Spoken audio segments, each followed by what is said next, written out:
Good afternoon, everyone. Ready for bio class? Okay, we continue now.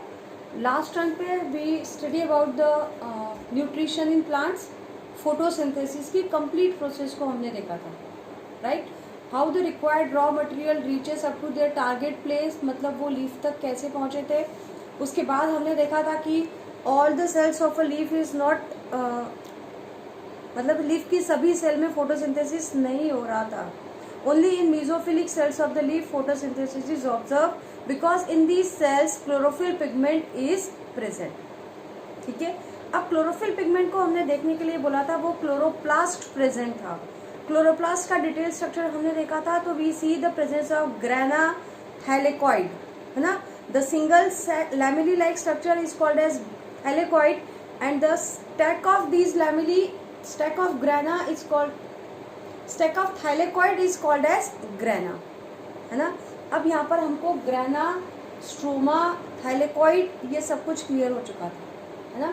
फिर हमने देखा था फोटोसिंथेसिस कंप्लीटेड इन 2 स्टेप्स.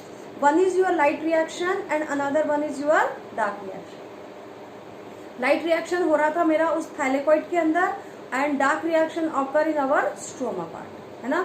उसमें क्या क्या हो रहा था वो भी हमने डिटेल पढ़ लिया था कि लाइट एनर्जी में लाइट रिएक्शन में light energy is absorb and light energy is converted into chemical energy.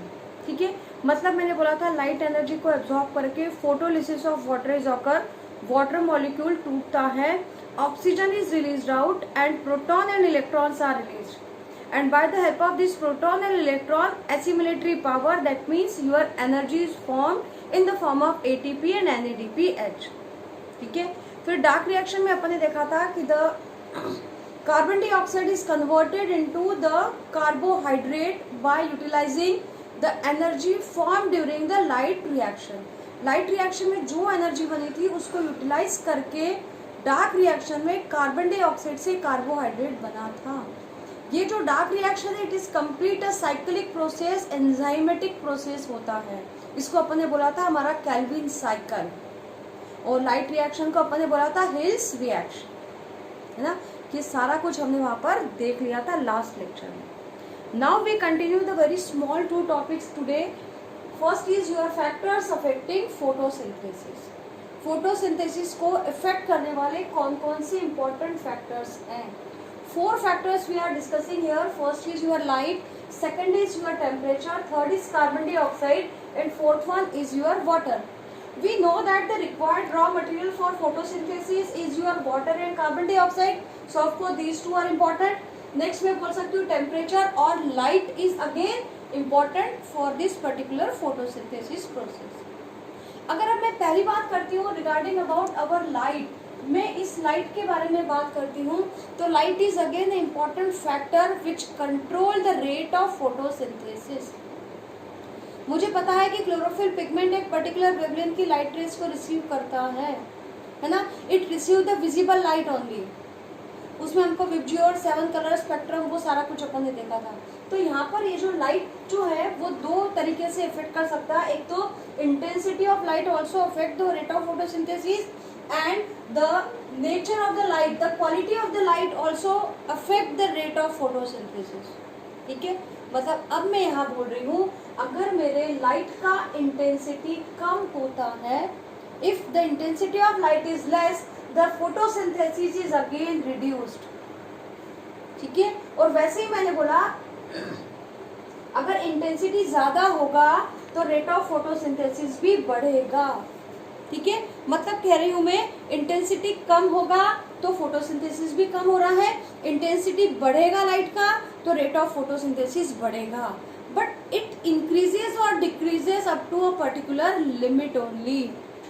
एक लिमिट से कम या ज्यादा अगर इंटेंसिटी होती है तो it inhibit the rate of photosynthesis, मतलब ये फोटोसिंथेसिस को कम कर देता है ना. तो लाइट इंटेंसिटी इंपॉर्टेंट है. अब मैं यहाँ पर बता रही हूँ जब बहुत ज्यादा लाइट की इंटेंसिटी हो जाती है तब क्या होगा, रेट ऑफ फोटोसिंथेसिस देखो मैंने यहाँ बताया कम हो रहा है. एरो इंडिकेट कर रहा है ऊपर नीचे, हाई एंड लो, राइट. यहाँ मैंने बोला if the light intensity is more then we say that the rate of photosynthesis is again reduced. क्यों हो जाता है ऐसा? क्योंकि लाइट इंटेंसिटी जब ज्यादा हो जाती है तब plant become in stress condition, plant stress condition में आ जाता है और उस समय पर फोटो ऑक्सीडेशन का प्रोसेस होना शुरू हो जाता है। फोटो ऑक्सीडेशन मतलब लाइट की प्रेजेंस में, ज्यादा इंटेंसिटी है, ज्यादा लाइट अवेलेबल हो रहा है, तो लाइट के प्रेजेंस में सब्सटेंस धीरे धीरे जो कॉन्स्टिट्यूएंट्स होते हैं वो धीरे धीरे ऑक्सीडाइज्ड होते चले जाते हैं, उसको मैं बोलती हूँ photo oxidation. So high intensity of light is again harmful for photosynthesis and very low intensity of light is again harmful for that photosynthesis. तो एक फैक्टर अपन ने देखा लाइट, जिसमें अपन ने देखा इंटेंसिटी ऑफ लाइट। दूसरा पॉइंट मैं यहाँ बता रही हूँ that is your quality of light. एक मैंने बताया क्वालिटी ऑफ लाइट और दूसरा मैंने बताया इंटेंसिटी ऑफ लाइट। ठीक है, क्वालिटी ऑफ लाइट में मैं पहले भी बता चुकी हूँ आपको, ब्लू और रेड लाइट में द फोटोसिंथेसिस बिकम मैक्सिमम, है ना, और इससे कम वाली लाइट रेज जाएगी तो फोटोसिंथेसिस कम होता जाएगा। बट हमें पता है ग्रीन लाइट जो है रिफ्लेक्ट हो जाती है ना, तो ग्रीन लाइट में फोटोसिंथेसिस नहीं होता है। No photosynthesis is occur in the presence of green light, but in blue and red light the rate of photosynthesis become maximum. ठीक है, तो हमारी क्रॉप फील्ड है, हमारा गार्डन है, तो उसके अंदर हम रेड या ब्लू कलर की लाइट लगाएंगे तो प्लांट जल्दी जल्दी ग्रो होंगे, ज्यादा अच्छा प्रोडक्शन होगा हमारे फॉर्म में। ठीक है, नेक्स्ट हम आते हैं पॉइंट पर, दैट इज योर टेम्परेचर, है ना। अब बताओ लाइट वाले पॉइंट में कोई दिक्कत है? इंटेंसिटी ऑफ लाइट बढ़ेगी, फोटोसिंथेसिस बढ़ेगा, इंटेंसिटी कम होगी, फोटोसिंथेसिस कम होगा, बट एक लिमिट से ज्यादा अगर इंटेंसिटी बढ़ती है तो फोटो ऑक्सीडेशन होना शुरू हो जाता है, plant become in stress condition, plant stress condition में आ जाता है। ठीक है, नेक्स्ट अब देखते हैं, next point is your temperature. Temperature मतलब again temperature also affect the rate of photosynthesis. At 40 degree centigrade the photosynthesis become highest. 40 degree पर फोटोसिंथेसिस जो है वो बढ़ रहा है। देखो यहाँ मैंने बताया है 40 डिग्री के ऊपर फोटोसिंथेसिस बढ़ रहा है। बट अगर 40 डिग्री से कम टेम्परेचर हो जाएगा तो we say that the photosynthesis is again reduced. समझ आ रहा है सारा कुछ? मैं लाइन बना दूं कि लग रहा है बराबर लग रहा है? टेम्परेचर मैंने बोला 40 डिग्री सेंटीग्रेड पर rate of photosynthesis is maximum, but अगर टेम्परेचर कम होगा तो फोटोसिंथेसिस भी कम हो जाता है। ठीक है, तो ये टेम्परेचर का इफेक्ट है।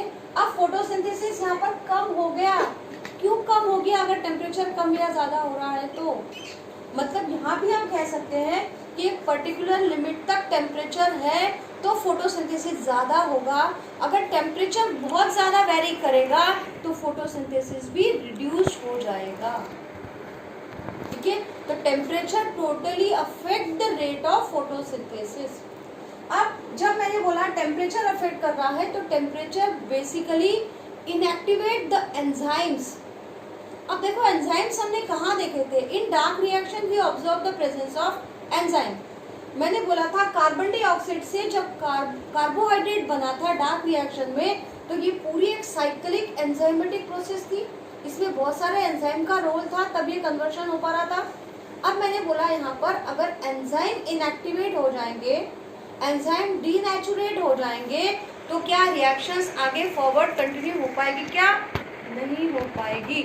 मतलब मैं बोलूँगी डार्क रिएक्शन कंप्लीट नहीं हो पाएगी, कार्बन डाइऑक्साइड से कार्बोहाइड्रेट नहीं बन पाएगा। अरे सर में एक बार फिर सुनो, क्या बोला मैंने? Temperature 40 degree, rate of photosynthesis highest, temperature कम होगा फोटोसिंथेसिस कम हो जाएगा। ऐसा क्यों हुआ? क्योंकि temperature affect the enzyme action of dark reaction. Dark reaction में जो एंजाइम एक्शन है वो अफेक्ट होने वाला है। मतलब मैंने बोला है अगर टेम्परेचर ज्यादा होगा तो मेरे सारे एंजाइम कैसे हो जाएंगे? इनएक्टिव हो जाएंगे। और अगर एंजाइम इनएक्टिव हो जाएंगे तो मेरी डार्क रिएक्शन कंप्लीट नहीं हो पाएगी और कार्बोहाइड्रेट का फॉर्मेशन नहीं होगा। ठीक है, सो फाइनली हम बोल रहे हैं कि ये टेम्परेचर जो है वो भी इस पूरी चीज को इफेक्ट करता है। ठीक है, नेक्स्ट पॉइंट हम देखते हैं हमारा carbon dioxide. Carbon dioxide used as in raw material for photosynthesis. अब कार्बन डाइऑक्साइड भी कम या ज्यादा होगा तो रेट ऑफ फोटोसिंथेसिस कम या ज्यादा होगा, है ना। जैसे मैंने बोला कार्बन डाइऑक्साइड ज्यादा होगा तो रेट ऑफ फोटोसिंथेसिस बढ़ेगा, कार्बन डाइऑक्साइड कम है तो rate of photosynthesis is also reduced. But यहाँ मैंने लिखा है आगे, very high concentration of carbon dioxide is always toxic for the plant. जब कार्बन डाइऑक्साइड का कॉन्सेंट्रेशन ज्यादा हो जाएगा एक लिमिट से तो वो ज्यादा कार्बन डाइऑक्साइड टॉक्सिक हो जाती है प्लांट के लिए, ठीक है। मतलब वो बहुत ज्यादा कार्बन डाइऑक्साइड के प्रेजेंस में भी फोटोसिंथेसिस नहीं कर पाएगा, ठीक है। हम कभी पढ़े green house effect, global warming, carbon dioxide का कॉन्सेंट्रेशन ज्यादा होने की वजह से सब डिस्टर्ब हो रहा था, ठीक है। वैसे यहाँ भी कार्बन डाइऑक्साइड ज्यादा होगा तो वो टॉक्सिक हो जाएगा, फोटोसिंथेसिस को रिड्यूस कर देगा। और वैसे ही अगर बहुत कम कार्बन डाइऑक्साइड होगा तो वो भी रिएक्शन को इनहिबिट करेगा। रॉ मटेरियल ही नहीं है तो कार्बन डाइऑक्साइड ही नहीं है तो कार्बन डाइऑक्साइड से कार्बोहाइड्रेट कैसे बनेगा, है समझ में। तो कार्बन डाइऑक्साइड अगर बहुत कम होगा तो भी ये इनहिबिट करेगा, and if carbon dioxide is very high then again it become toxic for the plant, है समझ में। मतलब तीनों बातों में हमको यही समझ में आया है कि पानी है, वाटर है, लाइट है, टेम्परेचर है, एक लिमिट से ज्यादा है तो भी गलत है, एक लिमिट से कम है तो भी गलत है। गलत है in the sense it reduces the photosynthesis, it affect the photosynthesis. तो एक मॉडरेट रेट का हमें लाइट भी चाहिए, हमें टेम्परेचर भी चाहिए, हमें कार्बन डाइऑक्साइड का कॉन्सेंट्रेशन भी चाहिए। और सेम वैसे ही we are talking about the water also. Water is again an important raw material for photosynthesis, है ना। रॉ मटेरियल है किसके लिए, फोटोसिंथेसिस के लिए। अब मैं वापस बोलूं, अगर पानी कम होगा तो रेट ऑफ फोटोसिंथेसिस भी कम होगा, पानी अगर ज्यादा अवेलेबल होगा तो भी फोटोसिंथेसिस का रेट ज्यादा होगा। पर यहाँ भी हम लिखेंगे अप टू अ लिमिट। बहुत ज्यादा पानी हम अगर दे देंगे प्लांट्स को, it become harmful for the plant. और कम पानी देंगे इन the scarcity of water also photosynthesis is affected because raw material is reduced, ठीक है। जैसे हमने यहाँ पर देखा था कार्बन डाइऑक्साइड कम होगा तो भी इनहिबिट करेगा, वैसे ही वाटर कम होगा तो भी वो इनहिबिट करेगा। अब होता क्या है, इन the scarcity of water, in very less concentration of water the stomata become closed. यहाँ मैंने बोला है मेरे स्टोमेटा कैसे हो जाते हैं, बंद हो जाएंगे। And when stomata are close तो क्या होगा बताओ, loss of water is reduced, transpiration कम हो जाएगा ना। स्टोमेटा बंद हो गया है मतलब देखो यहाँ मैंने लिखा है ट्रांसपिरेशन इज रिड्यूस्ड, ट्रांसपिरेशन कम हो जाएगा और साथ साथ में जो कार्बन डाइऑक्साइड है वो भी कम हो जाएगा ना, मतलब गैसियस एक्सचेंज इज रिड्यूस्ड, ठीक है। गैसियस एक्सचेंज भी रिड्यूस हो जाए, मतलब अब फैक्टर्स इफेक्टिव समझ में आ गया है। एक बार रिपीट कर लेते हैं, है ना। लाइट इंटेंसिटी उल्टा चले क्या, चलो उल्टा चलते हैं। पहले मैंने देखा वाटर, पानी बहुत कम है तो भी फोटोसिंथेसिस कम होगा, पानी बहुत ज्यादा है तो भी फोटोसिंथेसिस कम होगा। मैंने बोला अगर पानी कम है, देखो वाटर बहुत ज्यादा हो जाएगा तो वाटर लॉकिंग हो जाएगा, प्लांट की पूरी प्रोसेस इफेक्ट हो जाएगी, हो सकता है प्लांट गल जाए, सड़ जाए, it become destroy also, right. But अगर पानी की कमी है इन द स्कार्सिटी ऑफ वाटर, क्या होगा, धीरे धीरे पत्तियां श्रिंक होने लगेगी। मतलब हम कह सकते हैं द इनिशियल कंडीशन में द स्टोमेटा बिकम क्लोज्ड, और स्टोमेटा क्लोज हो जाएगा तो ट्रांसपिरेशन इज अगेन रिड्यूस्ड, और ट्रांसपिरेशन कम हो जाएगा तो गैसियस एक्सचेंज भी कम हो जाएगा, है ना। तो याद रखना है लो वाटर वाली कंडीशन में स्टोमेटा बंद होगा, है ना। स्टोमेटा बंद क्यों हुआ, क्योंकि गार्ड सेल कैसे हो गए, फ्लैसिड, पानी नहीं बचा उसके अंदर, पसर गए वो। अगर पानी भरा होता तो वो फूले रहते, स्टोमेटा ओपन रहता है। ये आपको पता है, मैं मैकेनिज्म बता चुकी हूँ, है ना। तो यहाँ हम देखा कि वाटर कम होगा तो स्टोमेटा क्लोज होंगे, and stomata responsible for transpiration and gaseous exchange, तो ये दोनों चीजें टोटली इफेक्ट हो जाती है ना। कार्बन डाइऑक्साइड भी वैसे ही देखा बहुत ज्यादा है, मतलब अगर इंक्रीज हो रहा है तो फोटोसिंथेसिस ज्यादा, कम हो रहा है तो फोटोसिंथेसिस कम। बट एक लिमिट से अगर ज्यादा हो जाएगा कार्बन डाइऑक्साइड तो it become toxic for that plant, plant के लिए टॉक्सिक हो जाएगा। और अगर कार्बन डाइऑक्साइड का कॉन्सेंट्रेशन कम हो जाता है तो it again inhibit the complete reaction, क्योंकि रॉ मटेरियल ही कम हो जाता है, कार्बन डाइऑक्साइड कम हो गया, it inhibits the complete process of photosynthesis. फिर हमने तीसरा पॉइंट ये लिखा था टेम्परेचर, 40 डिग्री ऑप्टिमम टेम्परेचर जहां तक फोटोसिंथेसिस हो सकता है। अब global warming, green house effect, carbon dioxide, ये सारे टर्म्स आपने पढ़े हैं 9th क्लास में। अब ये मैं बोलूँ अगर कार्बन डाइऑक्साइड का अमाउंट बढ़ जाएगा, टेम्परेचर बढ़ जाएगा, तो फोटोसिंथेसिस भी इफेक्ट होता है ना। 40 डिग्री तक तो बढ़ता जाएगा, उससे ज्यादा अगर टेम्परेचर बढ़ेगा तो it affect the rate of photosynthesis, ठीक है। और अगर कम होगा तो भी फोटोसिंथेसिस रिड्यूस हो जाता है। पर ये हाई टेम्परेचर कहाँ जाकर के अफेक्ट करता है? This high temperature basically affect the enzymatic action of the dark reaction. Dark reaction में जो CO2 से C6H12O6 बनना था, it is a cyclic process, एक साइक्लिक प्रोसेस था, बहुत सारी एंजाइम की जरूरत थी इसके अंदर। हाई टेम्परेचर के ऊपर ये एंजाइम जो है धीरे धीरे इनएक्टिव हो जाते हैं और इनके इनएक्टिव होने की वजह से रिएक्शन आगे कंप्लीट नहीं हो पाएगा। मतलब from carbon dioxide carbohydrate is not form, है ना। तो ये हमने देखा था किसके बारे में? टेम्परेचर के बारे में। And first one is your light, intensity of light and quality of the light. ये क्वालिटी ऑफ द लाइट आपको पता है, ब्लू और रेड में मैक्सिमम फोटोसिंथेसिस और ग्रीन में फोटोसिंथेसिस नहीं होगा। इंटेंसिटी की बात करें, हाई इंटेंसिटी, अगर लो इंटेंसिटी है तो फोटोसिंथेसिस भी लो हो गया है, इंटेंसिटी ज्यादा है तो फोटोसिंथेसिस बढ़ गया है। But at very high intensity plant comes in the stress condition and finally photo oxidation is occur। ये फोटो ऑक्सीडेशन होने लगता है, लाइट की प्रेजेंस में कुछ सब्सटेंस ऑक्सीडाइज्ड होने लगते हैं, ठीक है। तो ये था हमारा एक छोटा सा topic, factors affecting photosynthesis. Question आपके पेपर में आ सकता है। और कॉम्पिटेटिव ये क्वेश्चन आता है, blue and red light intensity बढ़ा दी तो क्या होगा, इंटेंसिटी कम कर दी तो क्या होगा, अगर इंटेंसिटी ज्यादा करी तो फोटो ऑक्सीडेशन होगा क्या, ऐसा क्वेश्चन आ सकता है। हाई टेम्परेचर पे रेट ऑफ फोटोसिंथेसिस कम हो जाता है, क्यों कम हो रहा है? क्योंकि एंजाइम एक्शन जो हो रही है वो रिड्यूस हो जाती है, it affect the enzyme action, ठीक है। पानी की कमी में रेट ऑफ फोटोसिंथेसिस कम होता है, क्यों? Rate of photosynthesis is reduced in the scarcity of water because stomata are closed, because guard cell are flaccid. Guard cell flaccid हो गए, स्टोमेटा बंद हो गया, तो no gaseous exchange is possible, so amount of carbon dioxide is already reduced, अपने आप कम हो जाएगा। And transpiration is also reduced, loss of water नहीं होगा, ठीक है। ऐसे छोटे छोटे से क्वेश्चन कॉम्पिटिटिव लेवल पर इसके ऊपर पूछे जाते हैं, ठीक है। आप अपनी कॉपी में ऐसा कैसा इसको नोट करिएगा, ठीक है। मैंने यहाँ लो हाई नहीं लिख के एरो करके बता दिया जिससे आपको इजी हो जाएगा, ठीक है। दैट वन टॉपिक भी complete, that is the factor affecting photosynthesis. Now today we see certain activities based on the photosynthesis, right.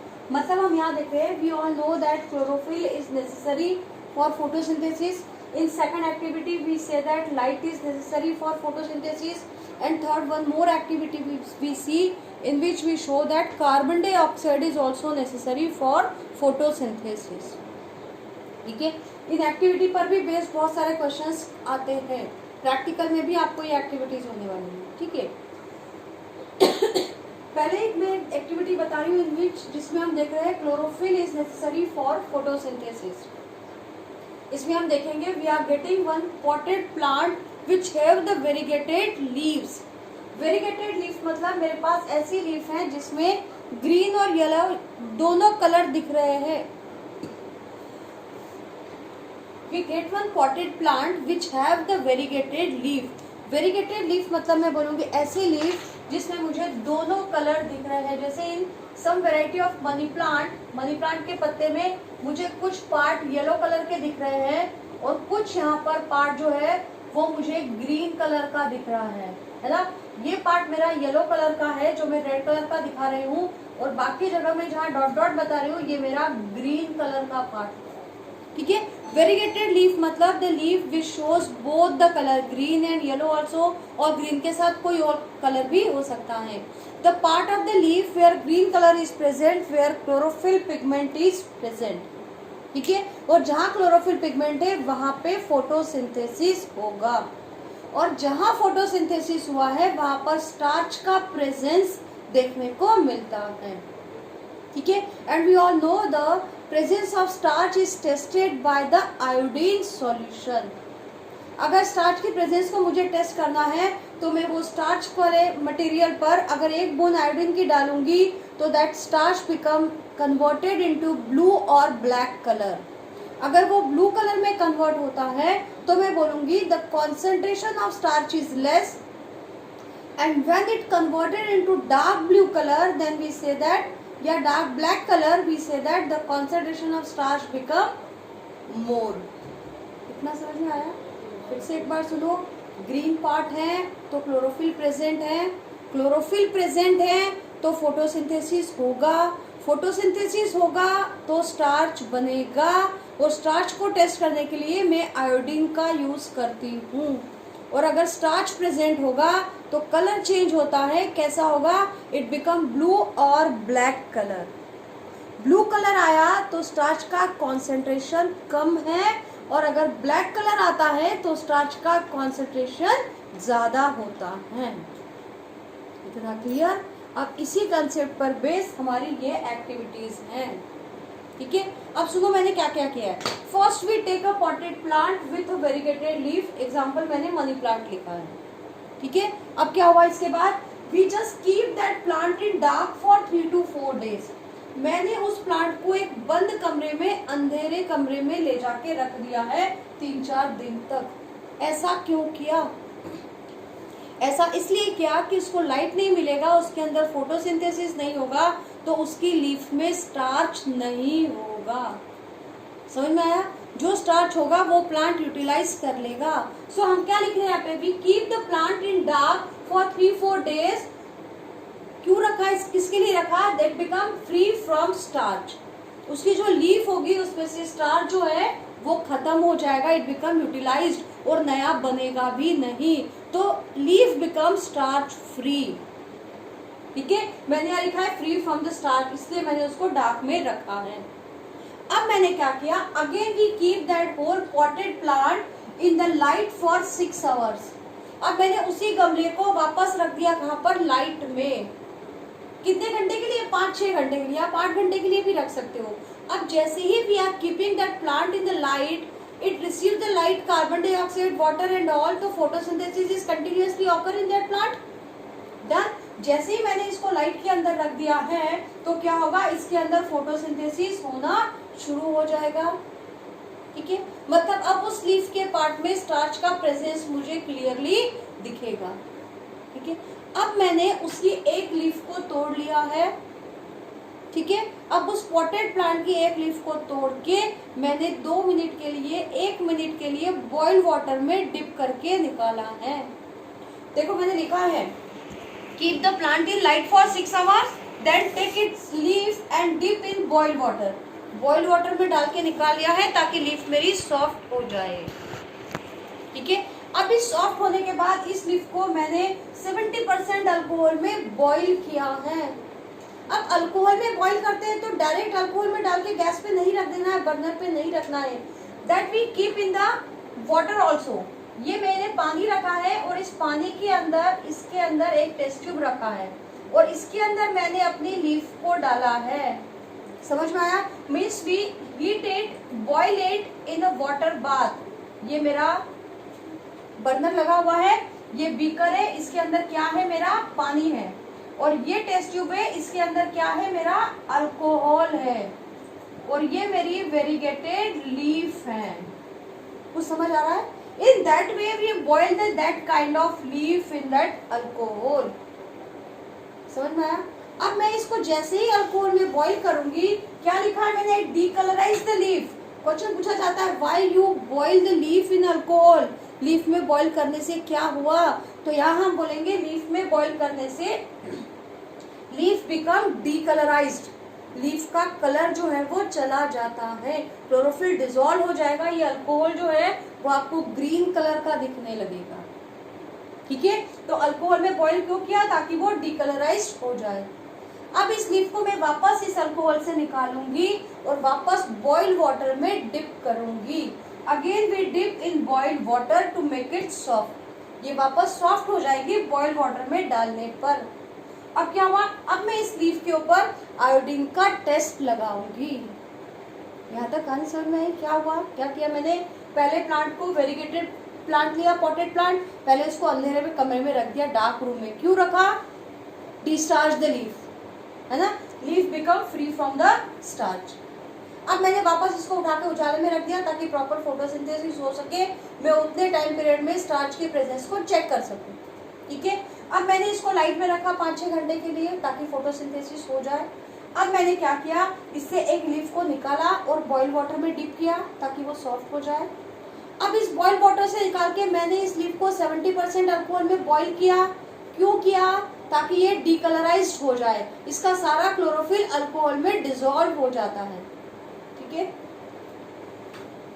फिर हमने इस लीफ को वापस बॉइल्ड वाटर में डिप किया तो ये वापस सॉफ्ट हो गया है। और अब मैंने इस लीफ के ऊपर स्टार्च का टेस्ट किया, आयोडीन की ड्रॉप डाली है। अब इस वेरीगेटेड लीफ पे मैंने आयोडीन की ड्रॉप डालने के बाद मुझे क्या दिखाई देगा? What would be your observation? जो लीफ के ग्रीन कलर का पार्ट था उसमें फोटोसिंथेसिस हुआ, उसमें स्टार्च का फॉर्मेशन हुआ, तो वहां पर आयोडीन का टेस्ट पॉजिटिव आया। मतलब वहां पर का part, green parts of the leaf turns blue और ब्लैक, और जो येलो पार्ट थे उसमें कोई चेंज नहीं हुआ है। मैं यहाँ लिख सकती हूँ ब्लू एंड नहीं, green parts of the leaf, green part of leaf become blue और black, which indicates कि यहाँ पर क्लोरोफिल प्रेजेंट था जिसकी वजह से फोटोसिंथेसिस हुआ है। और जो येलो पार्ट था, येलो पार्ट में कोई चेंज देखने को नहीं मिला, नो चेंज। मतलब यहाँ पर स्टार्च नहीं है, यहाँ पर फोटोसिंथेसिस नहीं हुआ है। This experiment indicate that the chlorophyll pigment is necessary for photosynthesis. अगर क्लोरोफिल नहीं होगा तो फोटोसिंथेसिस नहीं होगा।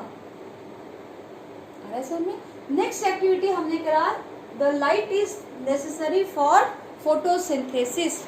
इसमें भी हम कुछ प्रोसेस सेम वैसा ही करते हैं, बट यहाँ हमने कोई एक वेरीगेटेड प्लांट नहीं लिया है, we are taking a simple plant, है ना, जिसकी लीफ बहुत बड़ी बड़ी है। मैंने एक ऐसा प्लांट लिया है जिसकी लीफ सपोज इतनी बड़ी साइज की है। अब मैंने क्या किया, again we keep that plant in the dark for 2 days, तो लीफ कैसी हो जाएगी? स्टार्च फ्री हो जाएगी। फिर मैंने क्या किया, इसकी लीफ की कुछ पार्ट को ऐसे ब्लैक कलर की स्ट्रिप से कवर कर दिया है, ब्लैक पेपर से कवर कर दिया लीफ के इतने पार्ट को। यहाँ क्या लगा दिया? Black pepper. अब क्या होगा? ब्लैक पेपर लगाने से क्या हुआ? That part of leaf not receives the light. Leaf का इतना पार्ट जो है वो लाइट को रिसीव नहीं कर पा रहा है। मतलब इस पार्ट में फोटोसिंथेसिस नहीं होगा, स्टार्च का फॉर्मेशन नहीं होगा, आयोडीन का टेस्ट नेगेटिव होगा। समझ पा रहे हो? तीनों चीजें बार बार वही चीज बोल रही हूँ। यहाँ भी मैंने वही चीज 3 बार बोली थी, यहाँ वापस वही बोल रही हूँ। ठीक है, अब मैंने क्या किया, ये ब्लैक स्ट्रिप लगाने के बाद देखो, पहले पॉटेड प्लांट लिया था ब्रॉड लीफ वाला, उसको अंधेरे में रखा ताकि लीफ बिकम स्टार्च फ्री। फिर उसके ऊपर मैंने एक ब्लैक कलर का पेपर कवर कर दिया। अब इस पॉटेड प्लांट को वापस मैंने रखा है लाइट में 5-6 घंटे के लिए। ये प्लांट कैसा था? Potted plant. इसको मैंने उठा के वापस लाइट में रख दिया, लाइट में रखा तो वापस फोटोसिंथेसिस होगा। ठीक है, अब मैंने क्या किया, इसकी एक लीफ को निकाल के अलग कर दिया जिसके ऊपर मैंने ब्लैक पेपर लगाया था। अब उस ब्लैक पेपर वाली लीफ को मैंने अलग कर दिया है, और इस लीफ के ऊपर जब मैंने आयोडीन का ड्रॉप डाला तो लीफ का इतना पार्ट जो है वो कैसा हो गया? कलरलेस, मतलब यहाँ पर फोटोसिंथेसिस नहीं हुआ। और आयोडीन डालने के बाद ये पार्ट कैसा हो गया, मेरा ब्लू या ब्लैक में कन्वर्ट हो गया। ये वाला पार्ट भी और ये वाला पार्ट भी ब्लू और ब्लैक कलर में कन्वर्ट हो जाता है। समझ में आया है? दोनों ही एक्टिविटी में अपन ने स्टार्च की प्रेजेंस को टेस्ट किया आयोडीन से। ठीक है, क्लियर? यहाँ पर हम एक और एक्टिविटी देखते हैं जिसमें हम इंडिकेट करते हैं कि carbon dioxide is necessary for photosynthesis, कि ये कार्बन डाइऑक्साइड जो है फोटोसिंथेसिस के लिए जरूरी है। यहाँ पर क्या लिया, we are taking one potted plant. यहाँ मैंने एक पॉटेड प्लांट लिया है, सपोज ये इसकी लीफ बनानी है। ठीक है, अब इसकी लीफ के ऊपर मैंने यहाँ पर ऐसा एक उल्टा करके जार रख दिया है। ठीक है, we are keeping one jar on it, glass jar, कांच का ऐसा ढक दिया ऊपर। वैसे ही मैंने एक और सेटअप किया है, उसमें भी मैंने ये पॉटेड प्लांट रखा है और इसके ऊपर भी ऐसा ही जार लगा दिया है। ठीक है, कांच का एक जार उल्टा करके रख दिया है। बट इस ए वाली एक्टिविटी के अंदर ए कंडीशन में मैंने यहाँ पर एक छोटी सी प्लेट के अंदर रख दिया था KOH, और बड़ा लिख देती हूँ, KOH रखा था और इसके अंदर नहीं रखा था। अब क्या होगा, यहाँ पर जितनी भी CO2 थी, that CO2 is utilized by the plant, light मुझे यहाँ बाहर से अवेलेबल हो रहा था, क्लोरोफिल पिगमेंट इसके अंदर पहले से प्रेजेंट था, तो इस प्लांट में फोटोसिंथेसिस हो रहा था। Photosynthesis is occur in that plant. मतलब यहाँ पर मेरा स्टार्च का टेस्ट जो है वो पॉजिटिव दिखेगा यहाँ के प्लांट में। बट यहाँ के प्लांट में क्या हुआ, दैट KOH, ये जो मैंने KOH लिखा है, KOH absorb the carbon dioxide, यहाँ की सारी CO2 को ये KOH एब्जॉर्ब कर लेगा। तो अब बताओ इस प्लांट को कार्बन डाइऑक्साइड मिलेगा क्या? नहीं मिलेगा। और कार्बन डाइऑक्साइड नहीं मिलेगा तो यहाँ पर फोटोसिंथेसिस नहीं होगा, फोटोसिंथेसिस नॉट ऑकर। और जब फोटोसिंथेसिस नहीं होगा तो यहाँ पर मेरा स्टार्च का टेस्ट जो है वो कैसा दिखेगा, नेगेटिव दिखेगा। समझ में? तो ये तीन अलग अलग एक्टिविटीज मैंने बताई हैं जिसमें हम इंडिकेट करते हैं कि chlorophyll is necessary for photosynthesis, है ना। येलो पार्ट में क्लोरोफिल नहीं है तो स्टार्च नेगेटिव आया, जहाँ पर ग्रीन कलर है वहाँ पे पॉजिटिव आया, वहाँ फोटोसिंथेसिस हुआ था। दूसरी एक्टिविटी में मैंने बताया लाइट इज नेसेसरी, लीफ के इतने पार्ट को लाइट अवेलेबल नहीं हो पाया तो वहाँ पे फोटोसिंथेसिस नहीं होगा, स्टार्च का टेस्ट निगेटिव होगा। और बाकी पार्ट में यहाँ दिखाया मैंने, ये पार्ट कलरलेस होगा तो यहाँ पर स्टार्च का टेस्ट निगेटिव है, बाकी दोनों पार्ट में पॉजिटिव टेस्ट दिख रहा है, मतलब कलर में चेंज दिख रहा है। और तीसरा एक्टिविटी मैंने दिखाया कि carbon dioxide is necessary for photosynthesis. ठीक है, तो ये कुछ एक्टिविटी यहाँ पर KOH इंपॉर्टेंट क्वेश्चन पूछा जाता है, why we are keeping that KOH in the beaker, है ना। KOH क्या करता है, KOH absorb the carbon dioxide, so plant never get the carbon dioxide which is necessary for photosynthesis. तो इसमें नहीं होगा तो स्टार्च का टेस्ट निकलेगा। ठीक है, ये कुछ एक्टिविटीज थी और आज हमने देखा था फैक्टर्स अफेक्टिंग फोटोसिंथेसिस। तो आज ये प्लांट में न्यूट्रिशन वाला टॉपिक कंप्लीट करते हैं। नेक्स्ट टर्म से we study the nutrition in animals, हम पढ़ेंगे हमारा होलोजोइक न्यूट्रिशन। ठीक है, थैंक यू।